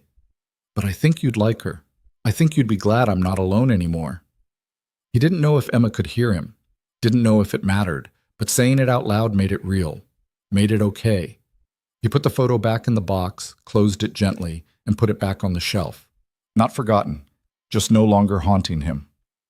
The wedding was small, just family and close friends in Marcus's backyard on a sunny afternoon in August. Mia wore a purple dress and took her role as flower girl so seriously she walked down the aisle at half speed, carefully placing each petal like she was diffusing a bomb. Harper wore a simple white dress and looked so beautiful, Noah forgot how to breathe. Marcus officiated, because of course he did, and he only teared up twice during the ceremony, which Noah considered a win. When it was time for vows, Noah spoke first. "I don't have fancy words," he said, voice shaking. "I'm not good at this, but I know that you saved me. You showed up when I was drowning and you didn't try to fix me. You just stood beside me and reminded me that it was okay to keep breathing. You made space for my grief instead of asking me to let it go. You loved my daughter like she was yours without trying to take anything away from the mother she lost. And I don't know what I did to deserve you, but I'm going to spend the rest of my life trying to be worthy of it." Harper's eyes were wet. She pulled out her phone and read from the notes she'd prepared. Noah read the words aloud for her, his voice breaking on every other sentence. "You told me once that I wasn't broken, that I was just waiting to be seen, and you were right. I spent 3 years believing I was too much, too complicated, too damaged. And then you showed up and looked at me like I was exactly enough. You didn't run when things got hard. You didn't treat me like a burden. You just loved me. And you let me love you back. I don't know what the future holds, but I know I want to face it with you, always." There wasn't a dry eye in the yard. Marcus pronounced them married, and Noah kissed his wife while Mia cheered and their friends applauded, and the sun shone down like the universe was giving its blessing. It wasn't perfect. The cake was slightly lopsided. Someone stepped on Mia's flower petals. Marcus's dog escaped and had to be chased down mid-reception. But it was theirs, and that made it perfect. Later that night, after the guests had gone home and Mia was asleep at Marcus's house, Noah and Harper sat on the back porch, watching the stars come out. Harper had her head on Noah's shoulder, the wedding ring catching the light every time she moved her hand. "We did it," Noah said. Harper pulled out her phone. "We did." "Any regrets?" "Not a single one." "You?" "No, this is the best decision I've ever made." Harper smiled and typed. "Even better than that blind date you didn't want to go on?" Noah laughed. "Especially better than that." They sat in comfortable silence, and Noah thought about the past year, about the cafe, about the panic and the tears and the lies that had brought them together, about all the moments in between, the fights, the fears, the small victories that had built something real. "I never thought I'd get this again," he said quietly. "A family, a future. I thought that part of my life was over," Harper typed. It's not over. It's just different. Yeah, different, but good. Better than good. Noah turned to look at her. I love you. Harper set down her phone and signed it instead, slow and clear. I love you too. And sitting there under the stars with his wife beside him and his daughter safe inside, Noah realized something he'd been too scared to believe for 2 years. Life didn't end when the person you loved was gone. It just changed. And sometimes if you were brave enough to let it, it changed into something worth living for. Not perfect, not painless, but real. And real was enough. 6 months later, on a cold morning in February, Noah stood in the kitchen making coffee while Mia and Harper sat at the table working on a puzzle. Mia had grown 3 inches and lost her first tooth. Harper had taken on 2 new clients and was talking about expanding her business. Noah had finally finished the kitchen remodel that had been plaguing him for months. Life had settled into a rhythm. Not easy, not simple, but theirs. Daddy? Mia said, looking up from the puzzle. Yeah, sweetheart? Do you think Mommy knows about Harper? Noah's chest tightened. He glanced at Harper, who was watching him carefully. He walked over and sat beside Mia. I think she does, he said quietly, and I think she's happy that we're happy. Do you still miss her? Every day. Me too. Mia fitted another puzzle piece into place. But I love Harper too. Is that okay? Noah's throat closed up. Yeah, baby, that's more than okay. Mia nodded, satisfied, and went back to her puzzle. Harper reached across the table and took Noah's hand. He squeezed it gently, and she squeezed back. And in that moment, Noah understood something he'd been searching for since Emma died. Love wasn't finite. You didn't run out. You didn't have to choose. You just made room. Room for grief and joy. Room for the past and the future. Room for the people you'd lost and the people you'd found. And somehow, impossibly, there was always enough. Noah looked at his daughter and his wife, sitting together at the kitchen table in the house that had become their home, and felt something he hadn't felt in years. Peace. Not the absence of pain, just the presence of something stronger. Hope, love, family. The future stretched out before them, uncertain and messy and full of possibility. And for the first time in a long time, Noah wasn't afraid of it. He was ready to keep going, ready to keep building, ready to keep loving, even when it hurt. Because that's what life was. Not the absence of grief, just the presence of reasons to keep moving forward. And he had plenty of those now. He finished his coffee, kissed his wife, ruffled his daughter's hair, and thought about the blind date he'd never wanted to go on. The one that had started with tears and panic and 2 strangers colliding in the worst possible way. The one that had saved his life. Some people believed in fate, in destiny, in things happening for a reason. Noah didn't know about any of that, but he knew this. Sometimes the best things in life came from the moments you least expected, from the disasters that turned into miracles, from the people who showed up when you were broken and stayed until you remembered how to be whole. Harper wasn't his second chance. She was his next chapter. And Mia wasn't caught between 2 mothers. She was loved by both. Emma would always be a part of their story, her memory woven into the fabric of who they were. But the story didn't end with her. It just kept going, messy and imperfect and beautiful. And that was more than Noah had ever thought possible. So he held on tight to the people he loved, grateful for every imperfect moment, and kept moving forward into whatever came next. Because life, he'd learned, wasn't about avoiding pain. It was about finding reasons to keep going anyway. And he'd found his.